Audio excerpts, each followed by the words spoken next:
सकता।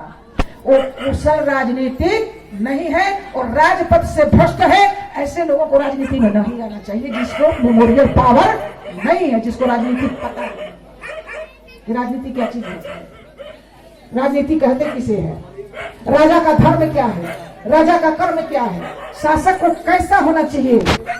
ये चीज को पहले पढ़ने तो बेहतर है राजनीति करने से पहले, राजनीति में जाने से पहले। और ब्राह्मण को संतोषी चाहिए।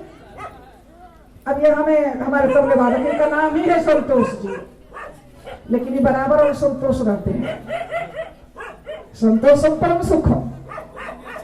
अब ब्राह्मण को संतोषी रहना चाहिए, तब वो ब्रह्मत्व से परिपुष्ट। अगर ब्राह्मण संतोषी हो जाए तो ब्रह्मत्व से भ्रष्ट, अगर राजा संतोषी हो जाए तो राजपथ से भ्रष्ट। एक के लिए, किसी के लिए बैगन खत्म पड़ती, किसी के लिए बात की चीज एक है, लेकिन दो जगह दो तरह से लागू होती है। ब्राह्मण को संतोषी चाहिए, जो भी बहुत है। राजा को संतोषी होना चाहिए जितना राज्य को बढ़ाए। इस नीति पर देखा जाए तो पाकिस्तान ठीक है, तालिबान ठीक है, चीन ठीक है, जापान ठीक है, सब ठीक है, लेकिन भारत ठीक नहीं है।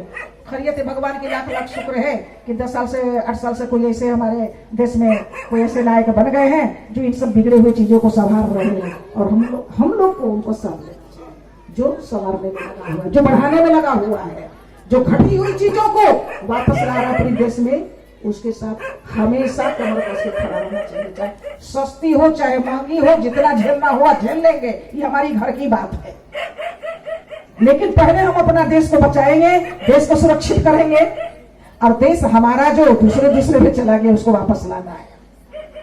अब यहाँ पर जातिवाद पार्टीवाद नहीं चलेगा, यहाँ पर राष्ट्रवाद चलेगा। परम राम में गिरिवर कैलासु।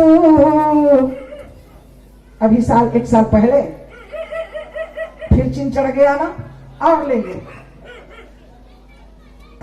अब इसके लिए आप कहेंगे कि तो कथा नहीं, बात दूसरी कुछ हो रही है। प्रधानमंत्री ने आप सभी नागरिकों से पूछा था, नीट पर आई थी कि हम क्या करें, जनता हमें सुझाव दे। जनता से पूछ के काम करती जा रही है, और ये नीति ठीक हमारे राम जी की नीति चल रही है।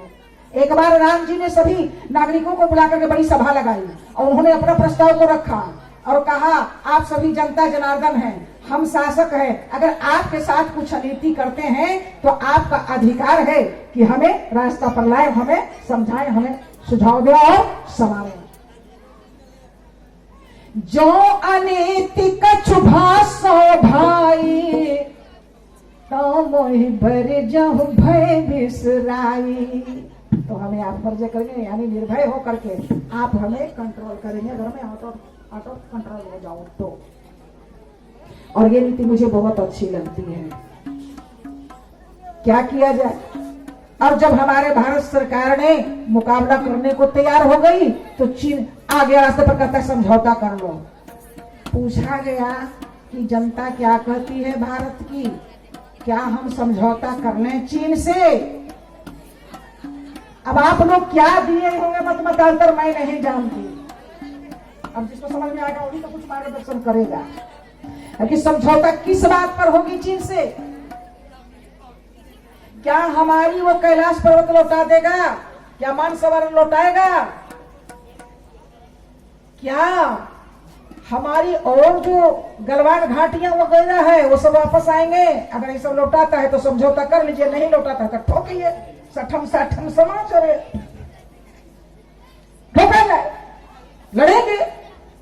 क्यों हम अपनी भूमि दे देंगे? आप लोग एक कट्ठा अपना भाई को नहीं दे सकते हैं बेसी, हम दूसरे देश को इतना सारा जमीन हजारों किलोमीटर क्यों दे दें? ये हमारी लड़ाई नहीं है। हम कहें कि हमें सिर्फ गलवान नहीं चाहिए, हमें मानसरोवर और कैलाश पर्वत चाहिए वापस। जब हमने ये अपने नेट के माध्यम से विचारधारा को व्यक्त किया तो तुरंत सैनिक चढ़ गए कैलाश पर्वत पर, चढ़ा दिया देश के प्रधानमंत्री ने। तो नागरिक ऐसा होना चाहिए कि राजा को समय समय पर सुझाव अपना दे, क्योंकि राज्य बहुत बड़ा है, एक आदमी से एक घर 10 परिवार नहीं चल रहा है, दिमाग की बत्ती फ्यूज हो जाती है। और सरकार को इतनी बड़ी देश को संभालना है, कभी भी दिमाग की बत्ती फ्यूज हो सकती है। तो जनता जनार्दन इसे बधावी चाहिए कि समय समय पर शासक को सुझाव अपना पेश करे और उसके साथ खड़ा रहे। ये राजा और प्रजा के संबंध कैसा होना चाहिए, कैसे विचार होना चाहिए, ये हमारे राम जी और प्रजातंत्र से समझ लीजिए। जो अनीति कछु भाषा भाई, तो मोहि बर जहो भय बिसराई। अनीति और नीति की बात होती